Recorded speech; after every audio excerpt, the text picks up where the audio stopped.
तो ये हमें क्वेश्चन दिया गया है दोस्तों, ठीक है।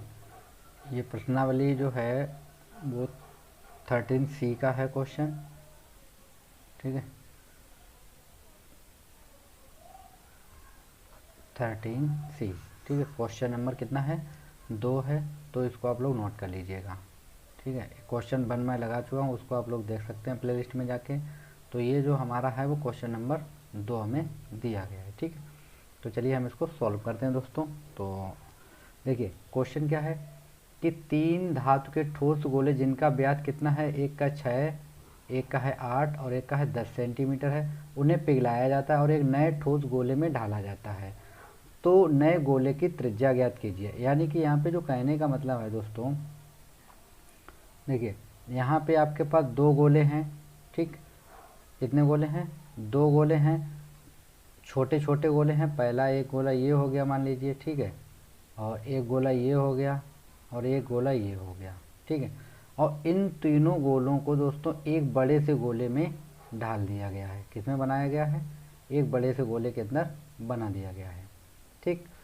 तो इसको आप लोग देखिए ज़रा, इसको जब हमने बड़े गोले के अंदर बनाया है तो ये इस तरीके का हमने गोला बनाया है, ये बड़ा, ठीक है। तो इसकी हमें रेडियस क्या करनी है, फाइंड करनी है, ठीक है। ये इसका सेंटर बिंदु होता है यहाँ पे, और यहाँ से यहाँ तक की ये होती है दोस्तों रेडियस। इसकी हमने मान ली है आर, ठीक है। इसका ये सेंटर पॉइंट होगा, इसकी यहाँ से यहाँ तक की त्रिज्या होगी, इसका होगा यहाँ से यहाँ तक की त्रिज्या होगी, और इसकी दोस्तों यहाँ से यहाँ तक की त्रिज्या होगी, ठीक है। तो ये मेरे पास हो गई यहाँ पे R1, और इसकी हो जाएगी R2, और इसकी हो जाएगी R3, ठीक है। ये 3 वृत्त हैं मेरे पास, और तीनों को पिघला के हमने एक बड़ा सा वृत्त बनाया है दोस्तों। अब देखिए यहाँ पे हम लोग लिख लेते हैं कि हमें R1 बराबर कितना दिया गया, R1 बराबर हमें दिया गया 6 सेंटीमीटर, ठीक है। R2 बराबर हमें दिया गया है 8 सेंटीमीटर, और R3 बराबर हमें दिया गया है 10 सेंटीमीटर, ठीक है। ये 3 चीज़ें हमें दी गई हैं। तो हम लोग एक काम करते हैं, हम तीनों का आयतन निकाल लेते हैं, ठीक है, और उसको हम लोग प्लस कर देंगे, ठीक है। तो इसके आयतन के बराबर में आ जाएगा, ओके। तो देखिए गोले का आयतन क्या होता है दोस्तों, गोले का आयतन, तो गोले का जो आयतन होता है वो होता है 4/3 पाई आर क्यूब, ये फार्मूला होता है दोस्तों, ठीक है। तो देखिए तीनों गोले हैं, तो हम लोग क्या निकालेंगे, हम लोग बड़े गोले की त्रिज्या को हम लोग क्या मान लेते हैं यहाँ पे, तो हम लोग मान लेते हैं माना बड़े गोले की त्रिज्या। तो बड़े गोले की त्रिज्या को हम लोग कैपिटल आर मान लेते हैं, ठीक है। कितनी मान ली हम लोगों ने, कैपिटल आर मान ली है। तो अब देखिए गोले का आयतन होता है 4/3, यानी कि जो एक आयतन होगा बड़े वाले का आयतन भी होगा, तो ये छोटे वाले तीनों गोले के आयतन के बराबर होगा दोस्तों, ठीक है। तो इसको अगर हम लोग प्लस करेंगे तो बड़े गोले का आयतन कितना है, 4/3, और ये हो जाएगा पाई आर क्यू, ठीक है, पाई आर क्यू।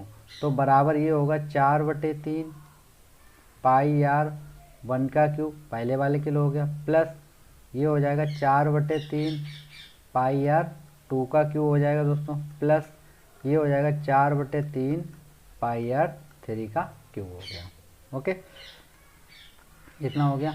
अब हम लोग क्या देखते हैं, देखिए यहाँ पे, अब यहाँ से हमें 4/3 पाई 4/3 पाई 4/3 पाई दोनों जगह से हमें क्या मिला है, तीनों जगह से कॉमन। तो हमने 4/3 पाई को कर लिया कॉमन। ब्रैकेट में क्या बचा मेरे पास, R1 का क्यूब बचा, R2 का क्यूब बचा, और R3 का क्यूब बचा है, ठीक है। इधर कितना है मेरे पास, 4/3 पाई आर क्यूब। तो 4/3 से 4/3 पाई कैंसिल हो गया दोस्तों, ठीक है। तो यहाँ पे बच्चा मेरे पास R क्यूब बराबर R1 का क्यूब, R2 का क्यूब, और R3 का क्यूब, ठीक है। अब हमें ये वैल्यू कितनी दे रखी थी दोस्तों, तो ये हमें वैल्यू जो दे रखी थी, R1 की वैल्यू हमें दे रखी थी कितनी, 6। तो हम यहाँ पर रखते हैं 6 का क्यूब। ये हमें दे रखा था 8, तो 8 का क्यूब, और ये हमें दे रखी थी 3 10, तो 10 का क्यूब, ओके। तो इसका हम लोग 6 का क्यूब करेंगे तो दोस्तों होता है 6 × 6 × 6, ठीक है, प्लस 8 का करेंगे तो 8 × 8 × 8 होता है दोस्तों, और प्लस अगर हम 10 का करें तो 10 × 10 × 10 हो जाएगा, ओके। अब देखिए इसका आप लोग करेंगे 6 का तो ये हो जाएगा 36, ठीक है, कितना हो जाएगा 36, और 6 का उसमें करेंगे तो आएगा 216, यानी 6 का क्यों कितना होता है 216 होता है। प्लस अगर हम लोग 8 का निकालें तो 8 अट्ठे 64 होता है, और 8 का और गुणा करेंगे 8 चौको 32, हाँ 3 बार 64, ठीक है, 8 64 और 3 कितना हो गया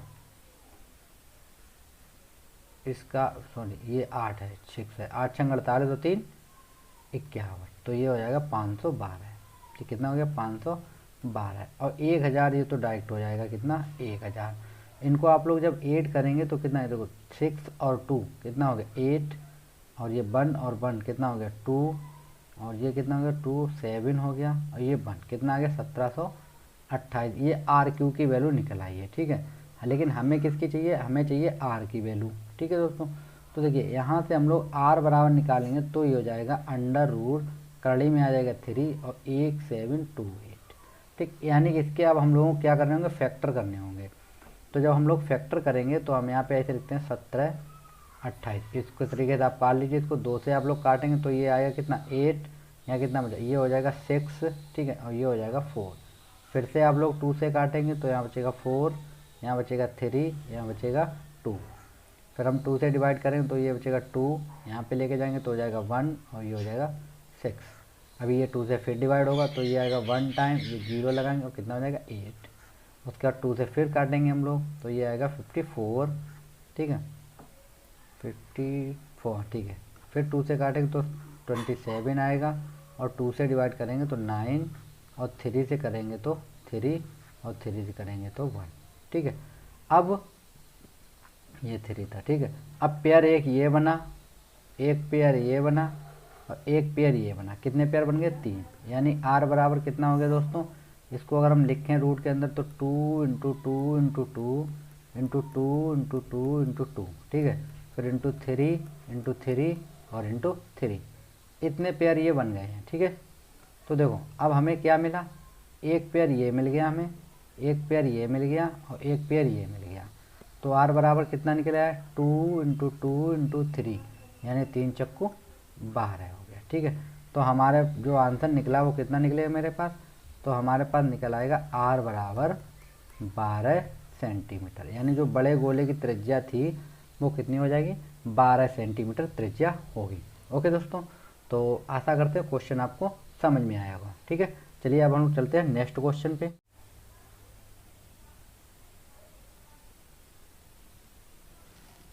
तो ये है क्वेश्चन नंबर 3, ठीक है। क्या है क्वेश्चन, क्वेश्चन बोल रहा है कि 4.2 त्रिज्या वाले धातु के गोले को पिघलाकर 6 सेंटीमीटर वाले एक बेलन के रूप में ढाला जाता है, ठीक है। तो बेलन की ऊंचाई ज्ञात कीजिए, ठीक है, क्या ज्ञात करनी है हमें बेलन की ऊंचाई ज्ञात करनी है, ठीक है। तो चलिए हम लोग बेलन की ऊंचाई ज्ञात करते हैं। तो देखिए यहाँ पे आपको जो चीज़ दी गई, पहले आप बोले आपको एक गोला दिया गया है, क्या दिया गया आपको एक वृत्त दिया गया है, तो उसको हम लोग यहाँ पे एक ड्रा कर देते हैं, ठीक है। ये है मेरे पास एक वृत्त, तो ये हमें एक वृत्त दिया गया है, ठीक है, ये आप लोग देख सकते हैं। चलिए इसको हम दूसरे कलर से ड्रॉ कर देते हैं। ओके, ये हमें एक वृत्त दिया गया है, आप लोग देख सकते हैं, और इसकी जो रेडियस है वो कितनी दी गई है हमें, इसकी रेडियस हमें, ये इसका सेंटर हो गया, यहाँ से यहाँ तक ये रेडियस है, ये हमें दी गई है 4.2, कितनी दी गई है 4.2 दी गई है, ठीक। और हमें इसी से एक बेलन बनाना है दोस्तों, उसी का हमें क्या निकालना है, हमें उसी का निकालना है आयतन, ठीक। तो चलिए हम लोग सॉल्व करते हैं। तो देखिए यहाँ पे आपको दे रखा है गोले की त्रिज्या, गोले की त्रिज्या कितनी दे रखी है आपको 4.2, ठीक है। और बेलन की त्रिज्या कितनी दे रखी है, बेलन की त्रिज्या, तो बेलन की त्रिज्या दे रखी है हमें 6 सेंटीमीटर, ठीक। और हमें इसकी ऊंचाई निकालनी है, तो ऊंचाई को हम लोग मान लेते हैं h, ठीक है। तो दोस्तों देखिए गोले का आयतन क्या होता है, गोले का आयतन बराबर हो जाएगा दोस्तों बेलन का आयतन, क्योंकि उसी से पिघला के बनाया गया बेलन का आयतन होगा।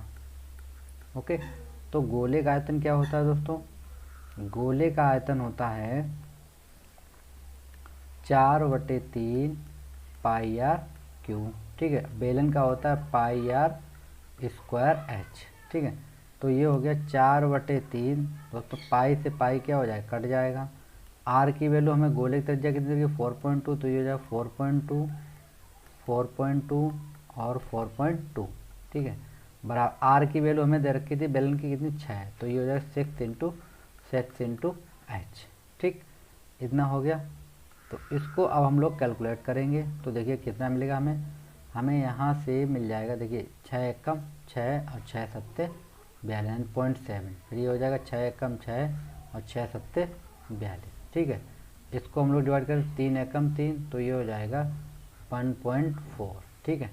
तो ये मेरे पास बचा 4 इंटू 7 सत्ते करेंगे गुणा तो हो जाएगा 49, ठीक है, 0.49 इंटू ये हो जाएगा मेरे पास 1.4 बराबर कितना हो जाएगा h, ठीक है।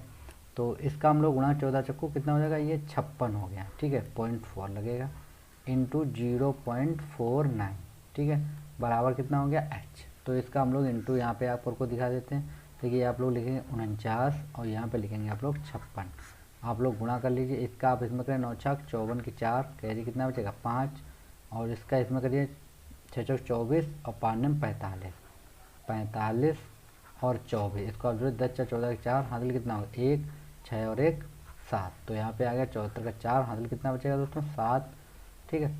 ये हो जाएगा 5 चक्कू 20, 20 और 2 कितना हो गया 20 और 7 27, ठीक है। तो दशमलव कितने अंक के बाद है 3 अंक के बाद, तो ये यहाँ पे लग जाएगा।